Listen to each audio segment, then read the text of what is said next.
say, birds of a feather flock together.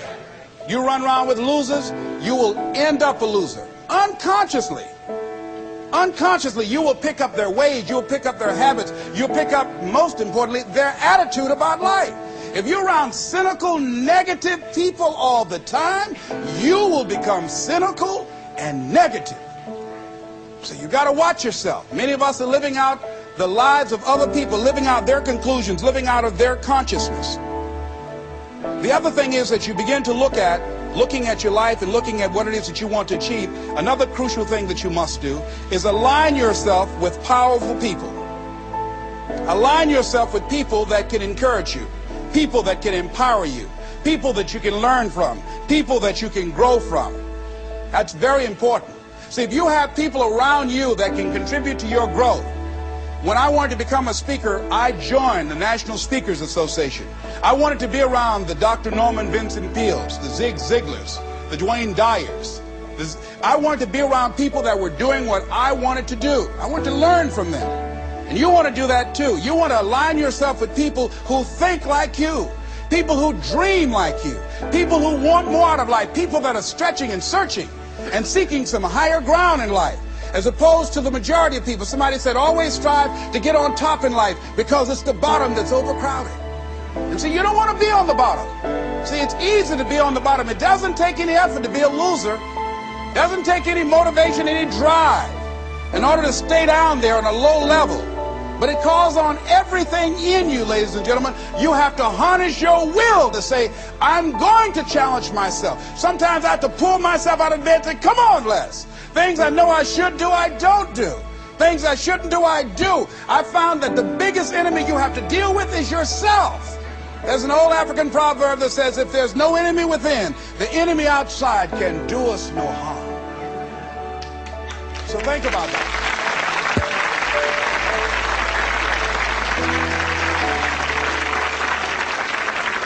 So as you begin to look toward making this your decade, as you begin to look toward making your life different, as you begin to look at yourself, you've got to redefine yourself.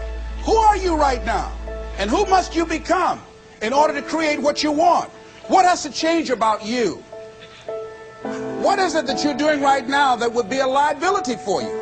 As you begin to look toward the future and take inventory of yourself, what is it about you right now that you've got to leave this behind because this no longer fits? Looking at where you want to go and the kind of person that you must become, the kind of standards that you have for you. What is it that you must do differently? Repeat out to me, please. If you want to keep on getting what you're getting, keep on doing what you're doing. See, that doesn't take an Einstein for that one. All right? It makes sense unless you change your pattern, unless you change the way you're thinking, unless you change your behavior, you're going to continue to produce the results in your life. See, all of us are winners, but some of us are producing results that we don't want. And so all you have to do is look at your game plan, look at your strategy. How is it that you have been being? What is it that you've been doing to produce this? See, you're the director, you're the producer, you're writing the script, you're the star of your life. And as you begin to look at your life, you can decide whether or not it's a smash or whether or not it's a flop. That's in your hands. Look at your life, look at where you want to go. Don't worry about your circumstances. Don't worry about your age. I have a friend who's up in age, over 70, and she wanted to build a multi-million-dollar complex. The name is Dr. Johnny Coleman. Lenders and bankers say, you can't do that, you're too old. She ignored them. That building now stands, ladies and gentlemen, a multi-million-dollar structure.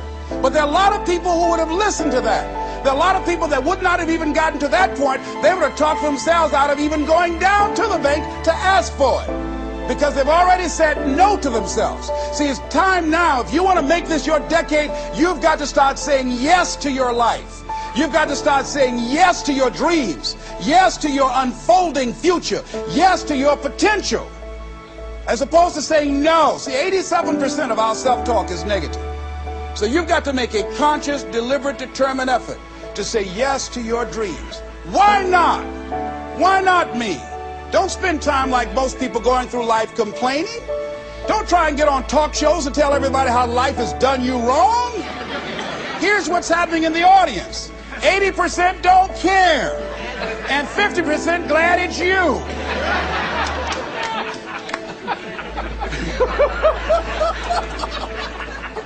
All right? So when you know that, you don't go around cry, oh, you know what they did to me? Who cares? Get away from me before they come back.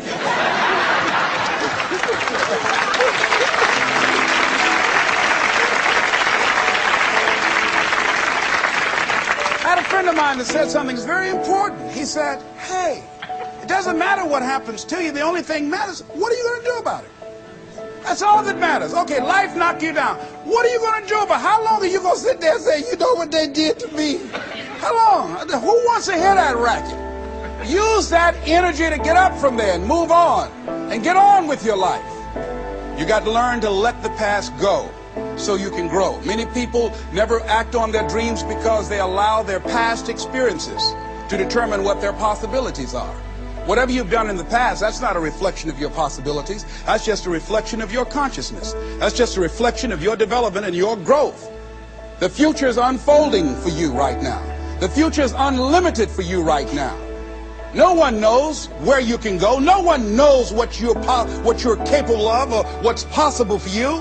You don't even know that. I had no idea, ladies and gentlemen. No one could have convinced me that I was able to do this. I'll never forget, I was speaking in Detroit, and a high school friend of mine saw me afterwards, and he was backstage. He said, I can't believe it's the same person. And I thought for a moment, and I said, it's not. The person you know, he's gone. He doesn't live here anymore. We have the power to change our personal history, changing the direction of our lives, changing our thoughts, changing where we want to go, exploring new horizons. So as you begin to look at this decade and affirming that this is your decade, as you set goals that will make you stretch, that will bring out the best in you, as you begin to remove the negative, toxic people from your life, as you decide to take some chances in life, and that's one of the things that's very important. Viscard said, if you're not willing to risk, you cannot grow. And if you cannot grow, you cannot become your best. And if you cannot become your best, you cannot be happy. And if you can't be happy, then what else is there?